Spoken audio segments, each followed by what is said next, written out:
2025 సెప్టెంబర్లో కాంగ్రెస్ ప్రభుత్వం 61 కోట్ల కాంట్రాక్ట్ టెండరు 38,310 అంగన్వాడీ వర్కర్స్ కోసము స్మార్ట్ మొబైల్ ఫోన్స్ ఇవ్వడానికి కాంట్రాక్టుని పిలిచింది.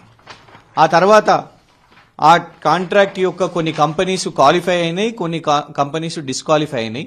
కానీ ఎందుచేతనో కాంగ్రెస్ ప్రభుత్వం సడన్ గా ఆ కాంట్రాక్టుని 61 కోట్ల కాంట్రాక్టును రద్దు చేసింది. ఆ తర్వాత నవంబర్ 2025లో 54 కోట్ల కాంట్రాక్టును పిలిచింది. సేమ్ 38,310 స్మార్ట్ మొబైల్ ఫోన్స్ కోసం అంగన్వాడీ కార్మికులకు ఇవ్వడానికి, వర్కర్స్కి ఇవ్వడానికి.